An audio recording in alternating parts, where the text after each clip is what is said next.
show starts in 10, 9, 8,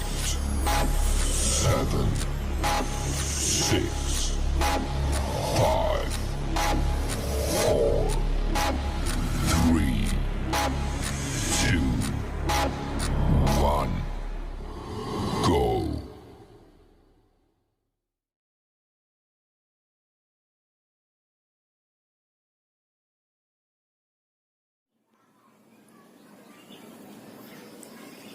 Oke, kita awali pembahasan kita mengenai penegakan hukum dari sudut pandang Kristen di Indonesia dengan judul pengertian hukum secara umum. Apa sih hukum itu? Hukum merupakan peraturan-peraturan yang tertulis maupun tidak tertulis yang digunakan untuk mengatur kehidupan masyarakat dan memiliki sanksi bagi yang melanggarnya, di mana sanksi dari hukum ini bersifat memaksa dan mengikat. Hukum juga bisa diartikan sebagai peraturan yang berupa norma dan sanksi yang dibuat dengan tujuan untuk mengatur tingkah laku manusia, menjaga ketertiban, keadilan, dan mencegah terjadinya kekacauan.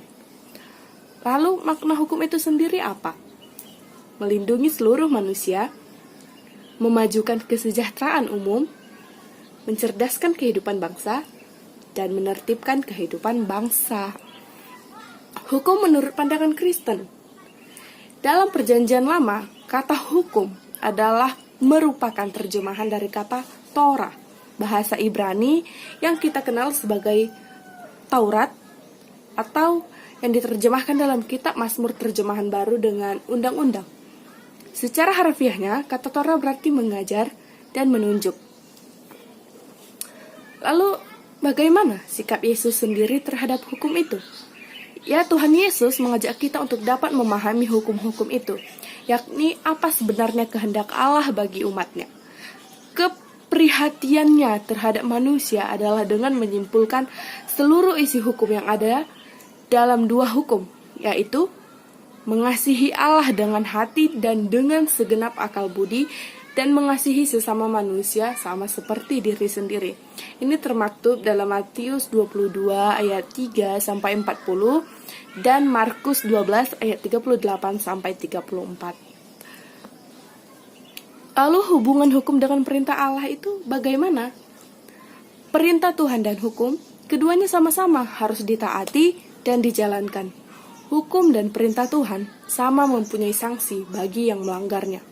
Dan yang kedua adalah perintah Tuhan Allah adalah sesuatu yang harus dijalankan dan juga ditaati oleh seluruh umat manusia yang mempunyai suatu patokan pada hukum Taurat, sehingga manusia tidak dapat merubah perintah Tuhan Allah. Lalu sumber hukum itu sendiri dari mana?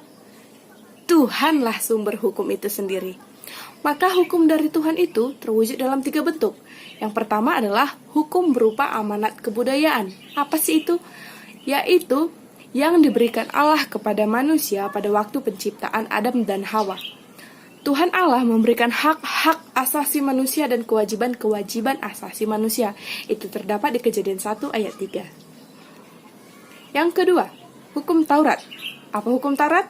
Ya, hukum Allah yang diberikan pada Musa kepada umat Israel pada masa Eksodus dari tanah Mesir menuju tanah perjanjian. Itu ada di Keluaran 20. Hukum Allah ini berisi tentang 10 hukum Taurat. Dan yang ketiga alias yang terakhir, hukum kasih, yaitu hukum yang diberikan Allah melalui Yesus Kristus kepada orang-orang percaya, yang intinya mengasihi Tuhan Allah dan mengasihi sesama manusia. Itu terdapat di Matius 22 ayat 34 sampai 40. Lalu unsur utama dalam penegakan hukum, yaitu ada keadilan, kepastian hukum, dan kemanfaatan. Aparatnya ya ada penyelidik, jaksa, penuntut umum, hakim, dan juga penasehat. Lalu bagaimana penegakan hukum yang baik? Salah satu ciri penegakan hukum yang baik bercermin dari tertib administrasi di dalam proses penegakan hukum, serta adanya keterpaduan dan keserasian antara aparat penegak hukum, khususnya dalam sistem peradilan. Dan kedua, kerjasama antar aparat hukum dimaksudkan untuk memperlancar upaya penegakan hukum sesuai dengan asas cepat, sederhana, dan biaya ringan, serta bebas, jujur, dan tidak memihak dalam menyelesaikan perkara. Lalu, bagaimana penegakan hukum di Indonesia itu sendiri? Jika dilihat dari segi penegakan hukumnya, negara Indonesia bisa dibilang sedang mengalami keterpurukan dikarenakan buruknya kinerja pemerintah. Jika ini terus berlanjut, kepercayaan publik terhadap penegakan hukum akan merosot. Maka sebaiknya pemerintah segera melakukan perbaikan dalam penegakan hukum di Indonesia. Karena hanya rakyat yang sudah kehilangan kepercayaan terhadap penegak hukum di negaranya sendirilah yang akan membuat negara itu sendiri menjadi rapuh. Oke, kita masuk ke pembahasan yang selanjutnya, yaitu partisipasi orang Kristen dalam penegakan hukum. Keteladanan orang Kristen mematuhi hukum. Dalam berbuat, hendaklah kita menjadi teladan dalam melaksanakan hukum. Tetapi sebelum kita menjadi teladan, terlebih dahulu kita menjadi pelaku hukum dan mengaplikasikan dalam kehidupan sehari-hari. Lalu, orang Kristen pun harus menjauhi perbuatan-perbuatan yang melanggar hukum. Karena apa? Sebagai warga negara yang hidup di negara hukum, maka orang Kristen juga harus memberikan dukungan yang positif terhadap kinerja pemerintahan.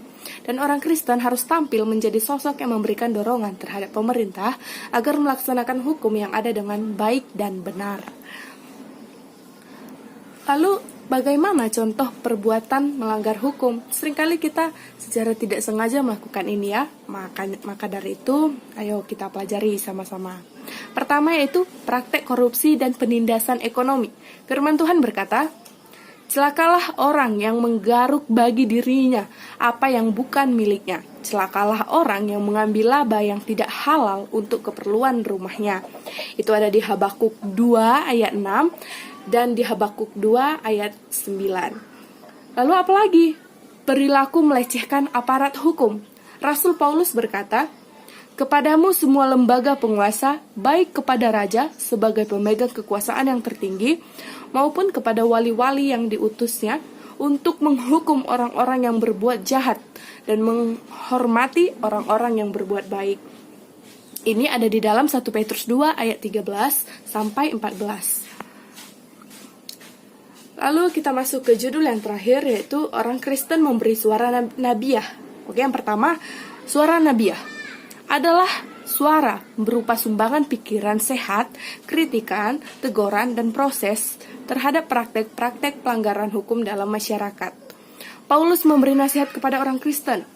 Beritakanlah firman, nyatakanlah apa yang salah, tegurlah dan nasihatilah dengan segala kesabaran dan pengajaran. Itu ada di 2 Timotius 4 ayat 2. Lalu, orang Kristen harus menjadi sosok yang tegas, berwibawa, terutama dalam hal pelaksanaan hukum.